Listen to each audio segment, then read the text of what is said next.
Hello साथियों, welcome to Gurukul exam. चलिए साथियों, आज पहली शिफ्ट में जिन प्रश्नों को पूछा गया था, कुछ महत्वपूर्ण प्रश्न आप सभी के लिए लेकर आए। तो प्लीज़ आज की वीडियो को आप शुरू से लास्ट तक देखना। पहला प्रश्न था कि किस राष्ट्रीय उद्यान को पूर्व में हेली राष्ट्रीय उद्यान कहा जाता था। तो ये तो आप सभी जानते हैं किसको कहा जाता था साथियों, जिम कॉर्बेट राष्ट्रीय उद्यान को। कहाँ पर स्थित है?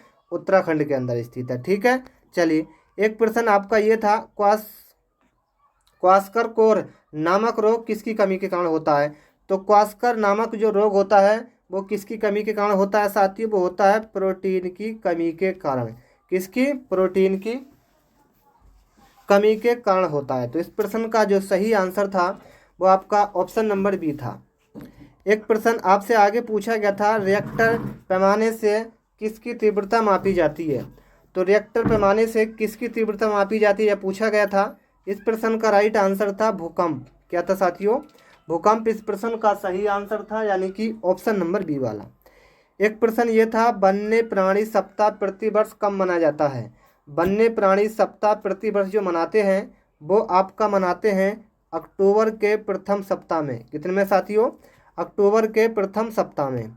एक प्रश्न ये था साथियों कि प्रकाश संश्लेषण की क्रिया में हरे पौधे द्वारा बाहर निकलने वाली गैस को क्या कहते हैं। तो इसको क्या कहते हैं मित्रों? इसको आप कहते हैं ऑक्सीजन। क्या कहते हैं मित्रों? ऑक्सीजन। एक प्रश्न आपका आगे था, बहुत अच्छा प्रश्न था कि चावल को पॉलिश करने पर कौन सा विटामिन नष्ट हो जाता है। तो चावल को पॉलिश करने पर कौन सा विटामिन जो है साथियों वो नष्ट हो जाता है। उसका नाम है थायमीन। क्या साथियों? उसका नाम क्या हो जाएगा? थायमीन। एक प्रश्न आपका आगे था, लौंग एवं केसर पौधे के किस भाग से प्राप्त होते हैं। लौंग एवं केसर पौधे के किस भाग से प्राप्त होते हैं। तो ये आपके होते हैं फूल से। किससे साथियों? फूल से। एक प्रश्न आपका आगे था, पूछा गया था कि निम्नलिखित में से कौन सा उत्तराखंड का राज्य प्रतीक नहीं है। निम्नलिखित में से कौन उत्तराखंड का राज्य का प्रतीक नहीं है। चार ऑप्शन थे, इसमें सही आंसर था आपका बाघ। क्या था साथियों? बाघ। एक प्रश्न आपका आगे था कि हमारे पर्यावरण को बचाने के लिए 3 प्रकार के आर हैं। कौन कौन से हैं वो देखना। पहला हो जाएगा कम उपयोग, दूसरा हो जाएगा पुनः चक्रण और तीसरा हो जाएगा पुनः उपयोग। तो इस प्रश्न का राइट आंसर था आपका ऑप्शन नंबर सी वाला। एक प्रश्न ये था साथियों कि ऊर्जा का अप्रदुष्कीय स्रोत क्या होता है। ऊर्जा का अप्रदुष्कीय जो स्रोत होता है वो आपका होता है सौर ऊर्जा। कौन सी साथियों? सौर ऊर्जा। एक प्रश्न ये था साथियों कि पृथ्वी का ऊष्मायन का अर्थ क्या होता है। पृथ्वी का ऊष्मायन का जो अर्थ होता है वो क्या होता है। तो ये होता है ग्रीन हाउस या गैसों द्वारा पृथ्वी के तापमान में वृद्धि। ठीक है, चलिए एक प्रश्न आपका ये था कि कार्बन डेटिंग विधि प्रयुक्त की जाती है।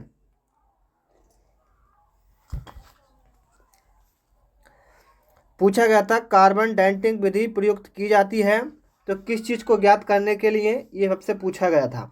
ये प्रश्न का राइट आंसर था वस्तु की आयु ज्ञात करने के लिए कार्बन डेटिंग का विधि का प्रयोग किया जाता है। एक प्रश्न ये था, अम्लीय वर्षा से ऐतिहासिक इमारतों तथा मूर्तियों का संक्षारित संरक्षण होना क्या कहलाता है। ये क्या आपका कहलाता है? Stone leprosy. क्या साथियों? Stone leprosy. चलिए एक प्रश्न आपका ये था कि स्पर्श गंगा अभियान का मुख्य उद्देश्य क्या है।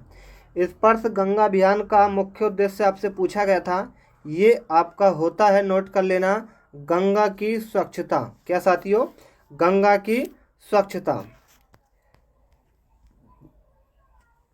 एक प्रश्न ये था साथियों, मिन्ना माटा रोग प्रदूषण जनित रोग है जो परिणाम करता है किस चीज़ को होने को या छोड़ने को। तो ये करता है साथियों, मिन्ना माटा रोग जो होता है प्रदूषण जनित रोग है जो किस चीज़ का परिणाम होता है। ये आपका होता है औद्योगिक पारा अपशिष्ट को पानी में छोड़ने का। तो राइट आंसर आप सभी का सी हो जाएगा। एक प्रश्न ये था कि अंतर्राष्ट्रीय स्तर पर वन्य जीवों की सुरक्षा हेतु संस्था आपसे पूछी गई थी। तो इस प्रश्न का सही आंसर आपका जो था वो था IUCN। एन, यानी कि ऑप्शन नंबर इसका राइट आंसर था। तो ये कुछ महत्वपूर्ण प्रश्न थे साथियों। वीडियो को सभी छात्र लाइक करके जाना, और आप चैनल पर पहली बार आएँ तो नीचे एक आपको लाल रंग का बटन मिलेगा, उसको सभी छात्र हमारे चैनल को सब्सक्राइब करके जाना, ताकि आपको नेक्स्ट वीडियो का नोटिफिकेशन सबसे पहले मिलता रहे। का ध्वमुखी एवं निकट से दूर का क्रम किस क्रिया का अंग होता है? तो आपको बता दें, मस्तकाधोमुखी एवं निकट से दूर का क्रम किस क्रिया का अंग है? तो ये है मेरे प्यारे मित्रों संशोधन क्रिया का। किसका साथियों? संशोधन क्रिया का। साथियों अभी तक आपने वीडियो को लाइक नहीं किया है तो प्लीज़ वीडियो को लाइक कर दीजिए, और आप चैनल पर पहली बार आए तो चैनल को सभी छात्र सब्सक्राइब करके बेल आइकन ऑन कर दें, ताकि आपको नेक्स्ट वीडियो का नोटिफिकेशन सबसे पहले मिलता रहे। आगे पूछा गया था, लड़का पैदा होने के लिए उत्तरदायी क्रोमोसोम्स कौन कौन से होते हैं, ये पूछा गया था। तो लड़का पैदा होने के लिए उत्तरदायी क्रोमोसोम्स जो होते हैं वो आपके होते हैं एक्स और वाई। ठीक है, क्या? X Y. तो आपका राइट आंसर एक्स वाई हो जाएगा। आ जाइए साथियों, आगे पूछा गया था, प्राकृतिक पर्यावरण में सम्मिलित होता है। प्राकृतिक पर्यावरण में सम्मिलित जो होता है मेरे मित्रों, वो आपका क्या होता है? बहुत अच्छा प्रश्न है। ये होता है जैव और अजैव। ठीक है, तो राइट आंसर क्या हो जाएगा? जैव और अजैव। तो आपका राइट आंसर बी हो जाएगा। ठीक है, चलिए आइए साथियों प्रश्न नंबर 5 पर। बहुत अच्छा प्रश्न है, नोट करिएगा कि निम्नलिखित में से कौन सा सीखने के नियम में सम्मिलित नहीं है, नहीं जुड़ा हुआ है, ये पूछा गया है।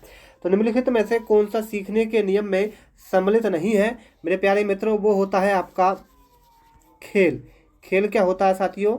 ये एक सीखने पे सम्मिलित नहीं होता। बाकी अभ्यास सीखा जाता है, तत्परता और प्रभाव सब कुछ सीखा जाता है, लेकिन खेल क्या होता है? एकदम आप खेलने चले जाते हैं तो वहाँ पर खेलने की सीखने की प्रक्रिया सम्मिलित नहीं होती। तो आपका राइट आंसर सी हो जाएगा, आपने नोट कर लेना। चलिए, शैशवावस्था मानव विकास की प्रमुख अवस्था होती है। तो शैशवावस्था मानव विकास की प्रमुख जो अवस्था होती है मेरे मित्रों, वो प्रथम होती है, यानी कि प्रथम अवस्था कौन सी होती है? शैशव अवस्था। ठीक है, तो करेक्ट आंसर ए हो जाएगा। चलिए साथियों, प्रश्न काफी इंपोर्टेंट था। बालक के व्यक्तित्व की नींव किस अवस्था में पड़ती है? तो बालक के व्यक्तित्व की जो नींव होती है वो मेरे मित्रों वो पड़ती है बचपन अवस्था में। ठीक है, शैशव अवस्था में तो आप किसी व्यक्तित्व की नींव समझा नहीं सकते, क्योंकि बचपन है, छोटा बच्चा है। गर्भ तो जब गर्भ में है तो क्या सीख पाएगा, लेकिन बचपन जब आपका होता है उसमें आपके व्यक्तित्व, आपके सब कुछ की नींव बताई जाती है कि कैसे बच्चे को पढ़ाना है, समझाना है, सब कुछ आपका व्यक्तित्व पर निर्भर करता है, किस तरह का व्यवहार आपको करना है। तो आपका राइट आंसर बचपन अवस्था इस प्रश्न का सही आंसर हो जाएगा। आइए मित्रों, आगे पूछा गया था, पियाजे के अनुसार संज्ञात्मक विकास की अवस्थाओं को बांटा गया है कितने भागों में? ये पूछा गया था। तो पियाजे के अनुसार संज्ञात्मक विकास की अवस्थाओं को जो बांटा गया है वो बांटा गया है 4 भागों में। कितने में साथियों? 4 भागों में। तो आपका राइट आंसर हो जाएगा ए वाला। चलिए आ जाइए प्रश्न नंबर 9 पर। बहुत अच्छा प्रश्न है कि अनुकरण की प्रक्रिया में सर्वप्रथम शिशु अनुकरण करता है। तो अनुकरण की प्रक्रिया में सर्वप्रथम शिशु जो अनुकरण करता है वो मेरे प्यारे मित्रों करता है शब्दों का। किसका साथियों? शब्दों का। तो आपका राइट आंसर शब्दों का हो जाएगा। समझ पाएंगे आप सभी छात्र? चलिए वीडियो को लाइक, चैनल को सब्सक्राइब कर लें। ऐसा कोई छात्र नहीं होगा जिसको ये नहीं पता होगा कि मास्टर ग्रंथि के नाम से जाना जाता है, तो उसको हम पीयूष ग्रंथि भी कहते हैं। कहाँ होती है? हमारे सिर के अंदर होती है, जो हमारे विकास करती है, तो इसको हम कहते हैं पीयूष ग्रंथि भी कह देते हैं, और इसको ये मास्टर ग्रंथि भी कह देते हैं। तो आप समझ पाएंगे, राइट आंसर डी हो जाएगा। चलिए, बालक की प्रथम पाठशाला कौन सी होती है? परिवार, समाज, विद्यालय या? तो मैं आपको बता दूं, प्रथम जो पाठशाला होती है वो आपका परिवार ही होगा। पहले आप परिवार में रहेंगे, फिर आप विद्यालय जाएंगे, फिर आप समाज में जाएंगे। तो पहली पाठशाला साथियों परिवार होती है, ये आप सभी जानते हैं। ठीक है, पहले आप परिवार में ही तो रहेंगे, कैसे व्यवहार सब कुछ आप कैसे सीखेंगे, सब परिवार में। चलिए, और आपको बताते हैं प्रश्न नंबर जो आपका 12 है उसको आपको बताते हैं कि बालक का सामाजिक विकास प्रभावित होता है। बालक का, जी हाँ साथियों, बालक का जो सामाजिक विकास होता है वो किस पर प्रभावित होता है? सामाजिक पर, परिवार से, विद्यालय से, या इनमें से सभी से? तो मैं आपको बता दूं, बालक का सामाजिक जो विकास होता है मित्रों वो आपका सामाजिक आर्थिक स्तर से भी होता है, विद्यालय से भी होता है, परिवार से भी होता है। तो आपका right answer all of these हो जाएगा। तो राइट आंसर डी हो जाएगा, आप समझ पाए होंगे। चलिए, सृजनात्मकता की पहचान होती है। सृजनात्मकता की जो पहचान होती है वो आपकी होती है नवीन परिणाम से। किससे साथियों? नवीन परिणाम से। तो आपका राइट आंसर नवीन परिणाम हो जाएगा। आइए साथियों, हम करके सीखते हैं, किसने कहा? हम जो है वो करके सीखते हैं, ये पूछा गया है। तो ये पूछा गया है सिम्प्स। तो ये दोस्तों सिम्पसन ने, किसने साथियों? हम करके सीखते हैं। अगर कोई काम आप करके सीखेंगे तो कितना अच्छा लगेगा। वो दूसरे से करवाएंगे जब सीखेंगे तो आप अच्छा नहीं लगेगा, लेकिन अब खुद करेंगे तो उसकी प्रैक्टिस भी आपको सबसे अच्छा आपको सीख पाएंगे कि आप खुद करके सीखें। तो ये कहा था सिम्पसन ने। ठीक है, तो राइट आंसर आपका सी हो जाएगा। चलिए साथियों, पूछा गया समस्या बालक है। क्या है साथियों?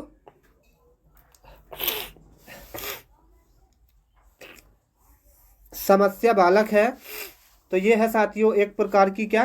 चोरी करने वाला, झूठ बोलने वाला, माता पिता का कहना ना मानने वाला। तो आपका राइट आंसर डी हो जाएगा, ये आप सभी जानते हैं। बालक का मानसिक स्वास्थ्य निर्भर करता है